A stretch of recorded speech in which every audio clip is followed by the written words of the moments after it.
बीदर में सलीम अहमद की धमाकेदार प्रेस कॉन्फ्रेंस। बीजेपी के बयानात का दिया मुंह तोड़ जवाब। सिद्धरामैया और डीके शिवकुमार की जोड़ी को राम लक्ष्मण की जोड़ी कहा। ಸಿದ್ದರಾಮಯ್ಯ ಮತ್ತೆ ಡಿಕೆ ಶಿವಕುಮಾರ್ ಅವರು ರಾಮ ಲಕ್ಷ್ಮಣ ಅಂತ ಇದ್ದಾರೆ. ಅದು ಬಿಜೆಪಿಗೆ ಯಾಕೆ ತೊಂದರೆ?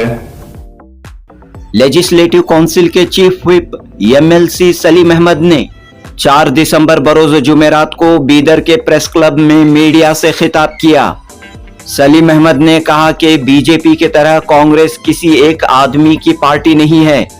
कांग्रेस पार्टी में कलेक्टिव लीडरशिप के तहत फैसले लिए जाते हैं। कर्नाटक में कैबिनेट रिशफल हो या सीएम की कुर्सी बदलने का मामला, जो भी फैसले लिए जाएंगे वो हाईकमांड की जानिब से लिए जाएंगे। सलीम अहमद ने कहा कि बिहार महाराष्ट्र में बीजेपी की जीत अवाम के फैसले से नहीं हुई है, बल्कि वोट चोरी से हुई है। इस तरह सलीम अहमद ने बीजेपी के लीडरों के बयानात का मुंह तोड़ जवाब दिया। इस मौके पर साबिक एमएलसी और आंजहानी वजीर आला धर्म सिंह के बड़े फर्जंद विजय सिंह व दीगर मौजूद थे। जनूबी हिंद न्यूज रिपोर्ट।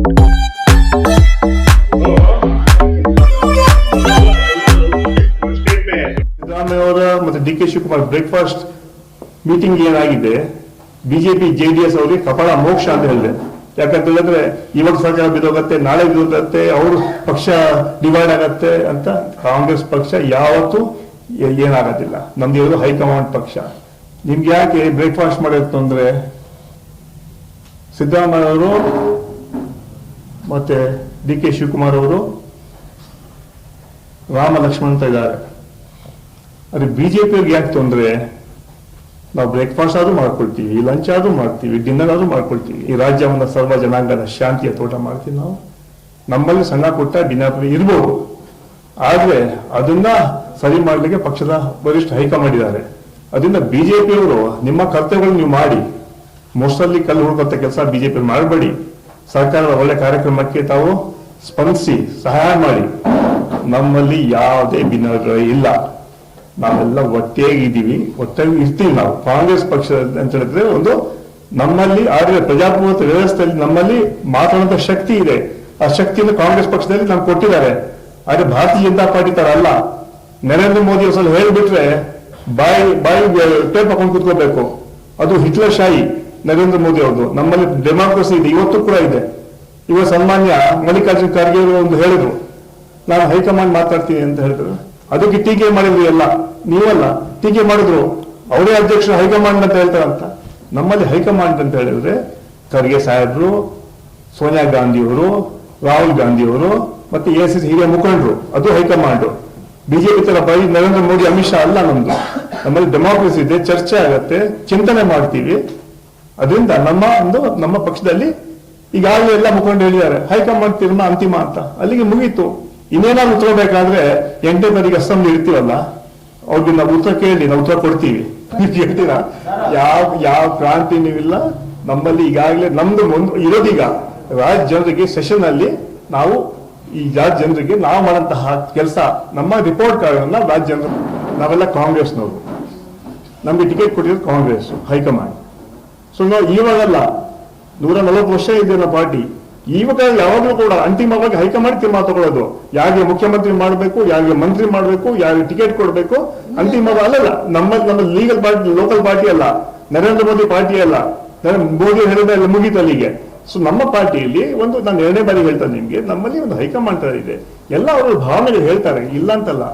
ಕಾಂಗ್ರೆಸ್ ಅದಕ್ಕೆ ಎಷ್ಟು 140 ವರ್ಷ ಇರೋದು. ಸಮಾಜದ ಎಲ್ಲ ವರ್ಗದ ಹಿತವನ್ನು ಕಾಪಾಡುವುದೇ ಕಾಂಗ್ರೆಸ್ ಪಕ್ಷ ನೀತಿ ಸಿದ್ಧಾಂತ. ಆದ್ರೆ ಸಮಯ ಸಂದರ್ಭ ನೋಡಿಕೊಂಡು ನಮ್ಮ ಪಕ್ಷ ಹೈಕಮಾಂಡ್ ತೀರ್ಮಾನ ತಗೊಳ್ತಾರೆ. ಕರ್ತವ್ಯಗಳನ್ನ 5 ವರ್ಷ ಜನ ನಮ್ಗೆ ಆಶೀರ್ವಾದ ಮಾಡಿದ್ದಾರೆ. 2.5 ವರ್ಷ ನಮ್ಮ ಎಲ್ಲಾ ಗ್ಯಾರಂಟಿಗಳನ್ನು ಅನುಸರಿಸಿ ತಂದಿದ್ದೀವಿ, ನುಡಿದಂತೆ ನಡೆದಿದ್ದೀವಿ.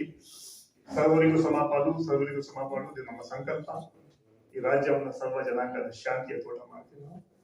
ನಮ್ಮಲ್ಲಿ ಸಣ್ಣ ಪುಟ್ಟ ಭಿನ್ನಾಭಿಪ್ರಾಯ ಇರ್ಬೋದು, ಆದ್ರೆ ಅದನ್ನ ಸರಿ ಮಾಡಲಿಕ್ಕೆ ಪಕ್ಷದ ವರಿಷ್ಠ ಹೈಕಮಾಂಡ್ ಇದ್ದಾರೆ. ಅದರಿಂದ ಬಿಜೆಪಿಯವರು ನಿಮ್ಮ ಕರ್ತವ್ಯಗಳನ್ನು ನೀವು ಮಾಡಿ, ಮೋಸ್ಟಲ್ಲಿ ಕಲ್ಲು ಹುಡುಕುವಂತ ಕೆಲಸ ಬಿಜೆಪಿ ಮಾಡಬೇಡಿ. ಸರ್ಕಾರದ ಒಳ್ಳೆ ಕಾರ್ಯಕ್ರಮಕ್ಕೆ ತಾವು ಸ್ಪಂದಿಸಿ ಸಹಾಯ ಮಾಡಿ. ಎಲ್ಲರೂ ನಾವು ತಪ್ಪು ಮಾಡಿದ್ರೆ ನಮ್ಮನ್ನ ಕೇಳಂತಹ, ಈಗಾಗಲೇ ನಾನು ಹೇಳಿದೆ ಒಂದು ಸಭೆಯಲ್ಲಿ, ನಮ್ಮ ಸಿದ್ದರಾಮಯ್ಯ ಅವರ ಮತ್ತೆ D K Shivakumar breakfast meeting ಏನಾಗಿದೆ, ಬಿಜೆಪಿ ಜೆಡಿಎಸ್ ಅವರಿಗೆ ಕಪಾಳ ಮೋಕ್ಷ ಅಂತ ಹೇಳಿದೆ. ಅವರಿಗೂ ಅವರು ಅವಕಾಶ ಕೊಡ್ತಿಲ್ಲ ಅನ್ನೋ ಚರ್ಚೆ ಡಿಬೇಟ್ ಮಾಡ್ತಾ ಇಲ್ಲ. ಇದು ಕಂಪ್ಲೀಟ್ ಆಗಲ್ಲ ಅಂತ ಕೇಳ್ತೀನಿ. ಈಗ ನಾನು ಹೇಳಿದೆ, ಈಗ ಈ ತರ ನಮ್ಮಲ್ಲಿ ನಾನು ಹೇಳಿದೆ, ನಾವು ಸೆಷನ್ ನಮ್ಮ ಸರ್ಕಾರದ ಸಾಧನೆ ಹೇಳ್ತೀವಿ, ಅದೇ ಬಿಜೆಪಿಯ ವೈಫಲ್ಯ ಕೂಡ ಹೇಳ್ತೀವಿ ನಾವು. ನಿಮ್ಮ ಯೋಗ್ಯತೆಗೆ 11 ವರ್ಷ ಏನ್ ಮಾಡಿದ್ರಿ ರಾಜ್ಯಕ್ಕೆ? 5 ಜನ ಕೇಂದ್ರ ಮಂತ್ರಿಗಳಿದ್ದೀರಾ, ನಿರ್ಮಲಾ ಸೀತಾರಾಮನ್, ಪ್ರಹ್ಲಾದ್ ಜೋಶಿ. ಏನಾಯ್ತು ಮಾದಾಯಿ, ಏನಾಯ್ತು ಮೇಕೆದಾಟು, ಏನಾಯ್ತು ನಮ್ಮ ಹಣ ನಮ್ಮ ರಾಜ್ಯಕ್ಕೆ ಪಾಲ್ ಬರುವಂತದ್ದು, ಎಲ್ತರಂತ ಯೋಗ್ಯತೆ ನಿಮ್ಗಿಲ್ಲ. ನಮ್ಮ ಬಗ್ಗೆ ಮಾತಾಡುವಂತಹ ಕೆಲಸ ನಾವು ಮುಂದಿನ ಸೆಷನ್ ನಾವು ಬೆತ್ತಲೆ ಮಾಡುವಂತ ಕೆಲಸ ನಾವು ಮಾಡ್ತೀವಿ. ಹೋದಲ್ಲಿ ಎಷ್ಟು ಸಹಾಯ ಮಾಡಿದ್ದಾರೆ, ಯಾವ ತರ ನಮ್ಗೆ ಸಹಕಾರ ಕೊಟ್ಟಿದ್ದಾರೆ, ಎಷ್ಟು ಹಣ ನಮ್ಗೆ ಕೊಟ್ಟಿದ್ದಾರೆ, ದುಡ್ಡು ನಮ್ಮ ಅನುದಾನ ಬಿಡುಗಡೆ ಎಷ್ಟು ಮಾಡಿದ್ದಾರೆ ಅಂತ ಅದು ಕೂಡ ನಾವು ಹೇಳ್ತೀವಿ. ಅದರಿಂದ ಯೋಗಿ ನಮ್ಮ ಟೀಕೆ ಮಾಡೋ ನೈತಿಕ ಹಕ್ಕಿಲ್ಲ. ಬೆಲೆ ಏರಿಕೆ, ಮನಮೋಹನ್ ಸಿಂಗ್ ಅವರು ಪ್ರೈಮ್ ಮಿನಿಸ್ಟರ್ ಅವರು ಪೆಟ್ರೋಲ್ ಬೆಲೆ 50 ರೂಪಾಯಿ 55 ರೂಪಾಯಿ ಇತ್ತು, 100 ದಾಟಿದೆ. ಇದಕ್ಕೆ ನಾವು ಕಾರಣನ? ಗ್ಯಾಸ್ ಬೆಲೆ 400 ಹೋಗಿದೆ, ಅದಕ್ಕೆ ನಾವು ಕಾರಣನ? ಎಲ್ಲೋಯ್ತು 15 ಲಕ್ಷ? ನೀವು ಹೇಳಿಲ್ಲ, 12 ನರೇಂದ್ರ ಮೋದಿ ಅವರೇ 12 ವರ್ಷ ಆಯ್ತು ನೀವು ಹೇಳಿ, 15 ರೂಪಾಯಿ ಕೂಡ ಯಾರಿಗೂ ಅಕೌಂಟ್ ಬರ್ಲಿಲ್ಲ, ಬ್ಲಾಕ್ ಮನಿ ತಂದು. ರೈತರು ಡಬಲ್ ಇನ್ಕಮ್ ಮಾಡ್ತೀನಿ ಅಂತ ಹೇಳಿದ್ರಿ, ಅದ್ರ ಮನುಷ್ಯ ಯುವಕರಿಗೆ ಉದ್ಯೋಗ ಕೊಡ್ತೀನಿ ಅಂತ ಹೇಳಿದ್ರಿ. 22 ಕೋಟಿ ಉದ್ಯೋಗ ಕೊಡ್ಬೇಕಾಗಿ 22 ಲಕ್ಷ ಕೊಡಕ್ಕೆ ಯೋಗ್ಯತೆ ಇಲ್ಲ. ಅದರಿಂದ ರಾಮರಾಜ್ಯ ಮಾಡ್ತೀನಿ ಅಂತ ಹೇಳಿದ್ರಿ, ರಾಮರಾಜ್ಯ ಏನ್ ಮಾಡಿ ನರೇಂದ್ರ ಮೋದಿ ರಾವಣ ರಾಜ್ಯ ಮಾಡ್ಬಿಟ್ಟು ದೇಶದಲ್ಲಿ. ಇದೆಲ್ಲ ವಿಚಾರಗಳನ್ನ ನಾವು ಹೇಳ್ತೀವಿ. ನಾವು ಈ ಸಂದರ್ಭದಲ್ಲಿ ಇವತ್ತು ನಾವ್ ಏನ್ ಹೇಳ್ತೀವಿ ಅಂದ್ರೆ, ನಮ್ಮ ಸರ್ಕಾರ ಏನೆಲ್ಲ ಜವಾಬ್ದಾರಿ ತಗೊಂಡಿದೆ ಆ ಕೆಲಸ ನಾವು ಮಾಡ್ತಾ ಇದ್ದೀವಿ. ಮುಂಚೆನೆ ಹೇಳಿದೆ, ಸಣ್ಣ ಪುಟ್ಟ ಭಿನ್ನಾಪ ಇದೆ, ಅದು ಸರಿ ಮಾಡಿದ ಪಕ್ಷ ಹೈಕಮಾಂಡ್ ಇದೆ, ಅದಕ್ಕೆ ನಾವು ತಗೊಳ್ತೀವಿ. ಏನಿಲ್ಲ, ನಮ್ಮ ಸರ್ಕಾರದ ಸಾಧನೆ ಇದೆ, ನಮ್ಮ ಗ್ಯಾರಂಟಿಗಳ ಅನುಷ್ಠಾನ ತಂದಿದ್ದೀವಿ, ಎಲ್ಲರಿಗೂ ಕಾರ್ಯಕ್ರಮ ಕೊಟ್ಟಿದ್ದೀವಿ. ಈಗ ನಮ್ಮ ಗ್ಯಾರಂಟಿಗಳು, ಒಂದ್ ವೇಳೆ ಭಾರತೀಯ ಜನತಾ ಪಾರ್ಟಿ ಅಷ್ಟು ಧೈರ್ಯ ಇದ್ರೆ ಹೇಳ್ಬಿಡಿ ಗ್ಯಾರಂಟಿಗಳನ್ನ ನಿಲ್ಸಿ ಅಂತ. ಧೈರ್ಯ ಇದೆಯಾ? ಅದು ಸರಿ ಇಲ್ಲ. ಟಿಕೆಟ್ ಕಡಿಮೆ ಕೊಟ್ಟಿದ್ದಾರೆ, ಬಸ್ಸಲ್ಲಿ ಡೀಸೆಲ್ ಇಲ್ಲ, ಇದು ಹೇಳುವಂತ ಮಾತುಗಳ.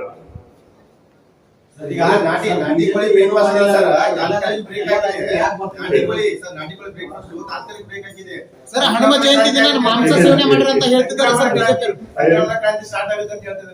ಇವೆಲ್ಲ ಈಗ ನೀವಲ್ಲ, ಅದು ಪಾಪ ಬೇರೆ ಪಕ್ಷವರು ಹೇಳ್ತಾರೆ, ನೀವು ಕೇಳ್ತೀರಾ? ಯಾವ ಕ್ರಾಂತಿ ನೀವಿಲ್ಲ ನಮ್ಮಲ್ಲಿ. ಈಗಾಗಲೇ ನಮ್ದು ಇರೋದೀಗ ರಾಜ್ಯ ಜನರಿಗೆ ಸೆಷನ್ ಅಲ್ಲಿ ನಾವು ಈ ರಾಜ್ಯ ಜನರಿಗೆ ನಾವು ಮಾಡುವಂತಹ ಕೆಲಸ, ನಮ್ಮ ರಿಪೋರ್ಟ್ ಕಾರ್ಡ್ ಅನ್ನ ರಾಜ್ಯ ಜನರ ಮುಂದೆ ಇಡ್ತೀವಿ ನಾವು. ಅದೇ ನಮ್ಮ ಕೆಲಸ. ವಿರೋಧ ಪಕ್ಷದವರು ನಮ್ಮಲ್ಲಿ ಏನಾದ್ರೂ ಲೋಪದೋಷ ಇದ್ರೆ ಅದೇ ಎತ್ತುವಂತ ಕೆಲಸ ಮಾಡ್ಬೇಕು.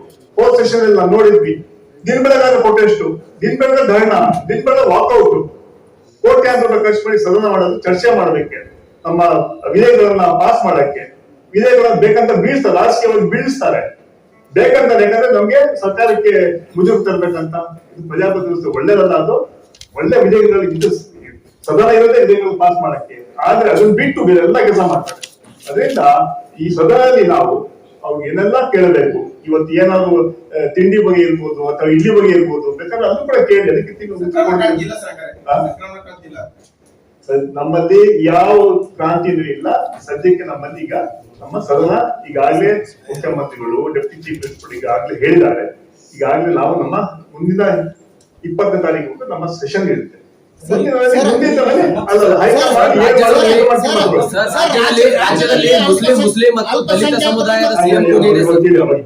ರಾಜ್ಯದಲ್ಲಿ ಅಲ್ಪಸಂಖ್ಯಾತರು ಮತ್ತು ದಲಿತರು ಸಿಎಂ ಆಗ್ಬೇಕು ಅನ್ನೋ ಒಂದು ಕೂಗು ಪದೇ ಪದೇ ಕೇಳಿ ಬರ್ತಾ ಇದೆ. ಇದಕ್ಕೆ ಏನ್ ಹೇಳ್ತೀರಿ ಸರ್? ನೋಡಿ ಸ್ವಾಮಿ, ಇದು 2ನೇ ಸಲ ಹೇಳ್ತಾ ಇದ್ದೀನಿ ನಾನು.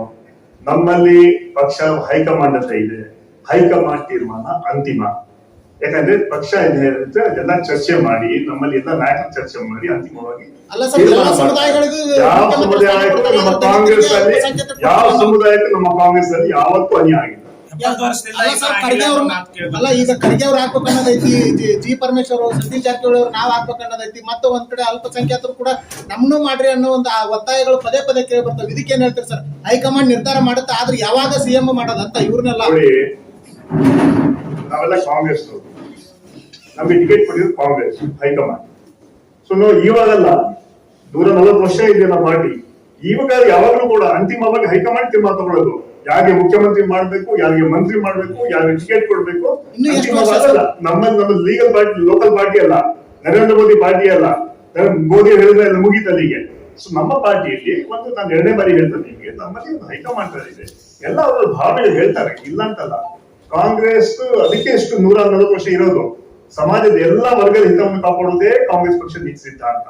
ಅದು ಸಂದರ್ಭ ನೋಡ್ಕೊಂಡು ನಮ್ಮ ಪಕ್ಷ ಹೈಕಮಾಂಡ್ ತೀರ್ಮಾನ ತಗೊಂಡು. ಅಂದ್ರೆ ವೋಟ್ ಬ್ಯಾಂಕ್ ಕಾಂಗ್ರೆಸ್ ನ ಹೈಕಮಾಂಡ್ ಯಾರು ಸರ್? ಮಲ್ಲಿಕಾರ್ಜುನ್ ಖರ್ಗೆ ಸರ್ ಹೇಳ್ತಾರೆ ಹೈಕಮಾಂಡ್ ಅಂತ, ಅಧ್ಯಕ್ಷರು ಅವರೇ ಇದ್ದಾರೆ. ಹೈಕಮಾಂಡ್ ಈಗಲೇ ಮನಸ್ಸಲ್ಲ ಹೇಳ್ತೀನಿ, ನಮ್ಮಲ್ಲಿ ಹೈಕಮಾಂಡ್ ಅಂತ ಹೇಳಿದ್ರೆ ಖರ್ಗೆ ಸಾಹೇಬರು, ರಾಹುಲ್ ಗಾಂಧಿ ಅವರು, ಸೋನಿಯಾ ಗಾಂಧಿ ಅವರು, ಕಾಂಗ್ರೆಸ್ ವರ್ಕಿಂಗ್ ಕಮಿಟಿ, ಬರೀ ನರೇಂದ್ರ ಮೋದಿ ಅಲ್ಲ, ಬಿಜೆಪಿ ಅಲ್ಲ. ನಮ್ಮಲ್ಲಿ ಅದಕ್ಕೆ ಡೆಮೋಕ್ರಸಿ ಅಂತ ಹೇಳೋದು. ಹೈಕಮಾಂಡ್ ಖರ್ಗೆ ಅವ್ರ ಬೇಕಾದ್ರೆ ಹೇಳುವಾಯ್ತು, ಯಾಕೆ ಹೇಳಿದ್ರೆ ನಮ್ದು ಕಲೆಕ್ಟಿವ್ ಲೀಡರ್ಶಿಪ್, ಎಲ್ಲ ಕೇಳಿ ತೀರ್ಮಾನ ಲೀಡರ್ಶಿಪ್, ಅದು ಕಾಂಗ್ರೆಸ್ ಪಾರ್ಟಿ. ಹಿರಿಯ ನಾಯಕರು ಮಲ್ಲಿಕಾರ್ಜುನ್ ಖರ್ಗೆ ಅವರು ಇದ್ದಾರೆ, ಸಿಎಂ ಆಗ್ಲಿ ಅಂತ ಕೂಗು ಕೇಳಿ ಬರ್ತಿದೆ ಸರ್, ಏನ್ ಹೇಳ್ತೀರಿ ನೀವು? ಮತ್ತೆ 3ನೇ ಸಲ ನಿಮ್ಗೆ ಹೇಳ್ತಾ ಇದ್ದೀನಿ, ನಮ್ಮಲ್ಲಿ ಪಕ್ಷ ವರಿಷ್ಠರ ಅಂತಿಮ ತೀರ್ಮಾನ. ನಮ್ಮಲ್ಲಿ ಯಾವುದೇ ನಮ್ಮ ವೈಯಕ್ತಿಕ ಅಭಿಪ್ರಾಯ ಇದ್ರೆ ಅದು ಪಕ್ಷದ ಹೈಕಮಾಂಡ್ಗೆ ಹೇಳ್ಬಹುದು. ಅದಕ್ಕೆ ಹೇಳುವಂತಹ ಎಲ್ಲ ಅವಕಾಶಗಳಿದೆ. ನಮ್ಮಲ್ಲಿ PCC ಅಧ್ಯಕ್ಷರಿದ್ದಾರೆ, ಚೀಫ್ ಮಿನಿಸ್ಟರ್ ಇದ್ದಾರೆ, AIC ಜನರಲ್ ಸೆಕ್ರೆಟರಿ ಇದ್ದಾರೆ, KC ವೇಣುಗೋಪಾಲ್ ಇದ್ದಾರೆ, ಖರ್ಗೆ ಸಾಹೇಬ್ ಸ್ವತಃ ಭೇಟಿ ಮಾಡಿ, ಎಲ್ಲರೂ ಭೇಟಿ ಮಾಡುವುದು, ನಮ್ಮ ರಾಜ್ಯದವರು ಇದ್ದಾರೆ. ಅದರಿಂದ ನಮ್ಮಲ್ಲಿ ಡೆಮಾಕ್ರಸಿ ಇದೆ. ಆದ್ರೆ ಅವ್ರು ಆಗ್ಬೇಕು ಅಂತೀರಾ?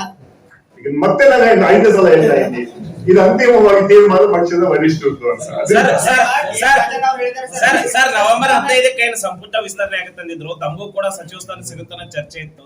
ಏನಾಯ್ತು ಸರ್ ವಿಸ್ತರಣೆ ಆಗಕ್ಕೆ ಯಾಕೆ ಲೇಟ್ ಆಯ್ತು? ಕಾಲಗರ್ಭದಲ್ಲಿ ಏನೇನು ಅಡಗಿರ್ತೀನಿ ಅಲ್ಲ ವಿಳಂಬ ಕಾರಣ. ಸದ್ಯಕ್ಕೆ ನಮ್ದಿರೋದು ಈಗ ಸದನಲ್ಲಿ ನಾವು ಸದಾ ಬಿಜೆಪಿಯವರ ಎಲ್ಲ ತಪ್ಪುಗಳನ್ನ ನಪ್ಪುಗಳನ್ನ ನಮ್ಮ ಸಾಧನೆಗಳನ್ನ ನಾವು ಹೇಳ್ತೀವಿ. ಅದಾದ್ಮೇಲೆ ನೆಕ್ಸ್ಟ್ ಮುಂದಿನ ತಿಂಗಳಲ್ಲಿ ಏನ್ ಮಾಡ್ತಾರೆ. ಅಲ್ಲ ನವೆಂಬರ್ 15ನೇ ತಾರೀಕು ನಿಮ್ಮ ಪಕ್ಷದವ್ರು ಹೇಳಿದ್ ಸರ್, ಯಾಕೆ ವಿಳಂಬ ಅಂತ?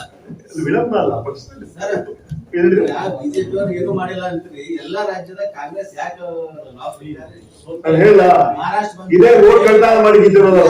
ಈಗ ಕೇಳಿದ್ರೆ ಹೇಳ್ಬಾರ್ದು, ಇವಾಗ ಹೇಳ್ತೀನಿ. ಮಹಾರಾಷ್ಟ್ರಲ್ಲಿ ಏನ್ ಮಾಡೋದು ಅಂತ ಹೇಳ್ತೀನಿ, ಹರಿಯಾಣ ಏನ್ ಮಾಡಿದ್ರು ಹೇಳ್ತೀನಿ, ಕರ್ನಾಟಕದಲ್ಲಿ ಯಾವ್ಯಾವ ರಾಷ್ಟ್ರದಲ್ಲಿ ವೋಟ್ ಚೋರಿ ಮಾಡೋದು ಹೇಳ್ತೀನಿ, ಬಿಹಾರದ 60 ಲಕ್ಷ ವೋಟ್ ಹೇಗೆ ಮಾಡಿದ್ರು ಅಂತ. ನಾನು ಹೇಳ್ತೀನಿ, ಎಲೆಕ್ಷನ್ ಕಮಿಷನ್ ನ ಬಿಜೆಪಿ ಕಮಿಷನ್ ಆಗಿ ಪರಿವರ್ತನೆ ಆಗ್ಬಿಟ್ಟಿದೆ. ಈಗ ಎಲೆಕ್ಷನ್ ಕಮಿಷನ್ ಆಗಿ ಉಳಿದಿಲ್ಲ. ಯಾವ ರೀತಿ IT ED CBI ತಮ್ಮ ಮುಂಚೂಣಿ ಘಟಕಗಳಾಗಿ ಇಟ್ಕೊಡಲ್ಲ ಬಿಜೆಪಿ ಅವರು, ಎಲೆಕ್ಷನ್ ಕಮಿಷನ್ ಕೂಡ ಅವರ ಅಂಡರ್ ಬಂದ್ಬಿಟ್ಟಿದೆ. ಈಗ ಇವತ್ತು ನಾವು ಪ್ರಶ್ನೆ ಮಾಡಿದ್ರೆ ವೋಟ್ ಯಾಕೆ ನಾಚಿಕೆ ಆಗ್ಬೇಕು? ಎಲೆಕ್ಷನ್ ಕಮಿಷನ್ ಒಂದೇ ಒಂದು ಬೂತ್ ಅಲ್ಲಿ ಒಬ್ಬ ವಿದೇಶಿ ಮಾಡೆಲ್ 22 ಸಾಲ ವೋಟ್ ಹಾಕಿದಾರ ಅಂತ ಬಂದಿದಾರಲ್ಲ, ಇದಕ್ಕಿಂತ ನಾಚಿಕೆ ಬೇಕಾ? ನೀವ್ ಹೇಳಲ್ಲ, ನೀವು ಅಲ್ಲ, ನೀವು ಅದಕ್ಕೆ ಹೇಳಲ್ಲ ಗೆದ್ರಿ ಅಂತ. ಕರ್ನಾಟಕದ ವೋಟ್ ಚೋರಿ ಹೇಳಿದ್ರು, ಇದೇ ರಾಜಣ್ಣ ಸತ್ಯ ಹೇಳಿದ್ರು, ಅವ್ರು ಸಚಿವ ಸ್ಥಾನ ಹೋಯ್ತಲ್ಲ, ನಮ್ದೇ ಸರ್ಕಾರ ಇತ್ತು, ಅಧಿಕಾರಿ ನಮ್ಮವ್ರು ಇರ್ತಾರೆ ಅಂತ ಹೇಳಿದ್ರು ರಾಜಣ್ಣ ಅವರು. ರಾಜಣ್ಣ ಅವರ ವೈಯಕ್ತಿಕ ವಿಚಾರ ಅಲ್ಲ, ರಾಜಣ್ಣ ಅವರ ವೈಯಕ್ತಿಕ ವಿಚಾರ, ಪಕ್ಷ ವಿಚಾರ ಅಲ್ಲ ಅದು.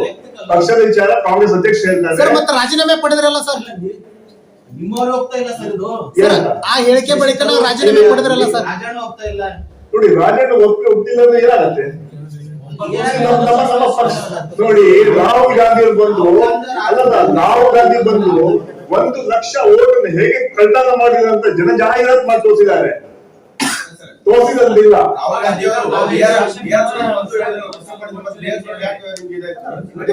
ಬಿಹಾರಲ್ಲಿ ಕರೆಕ್ಟ್ ಆಯ್ತಾ? ಅಲ್ಲಿ 95% ಸ್ಟ್ರೈಕ್ ರೇಟ್ ಬಿಜೆಪಿ ಗೆದ್ದಿದ್ದಾರೆ ಅಂತ ಹೇಳಿದ್ರೆ ನೀವು ನಂಬಕ್ ಸಾಧ್ಯ ಇದೆಯಾ? 95%. ಯಾವ ನಿತೀಶ್ ಕಣ್ ಕಾಣಿಸಲ್ಲ, ಕಿವಿ ಕೇಳಿಸಲ್ಲ, ನಡೆ ಕಾಣಲ್ಲ, ಅವ್ರು ಮತ್ತೆ ಚೀಫ್ ಮಿನಿಸ್ಟರ್ ಆಗ್ಬೇಕಂತ ಹೇಳಿದ್ರೆ ವೋಟ್ ಚೋರಿ ಮಾಡ್ತಾರೆ. ಮತ್ತೆ ಮಾಡಿರೋರು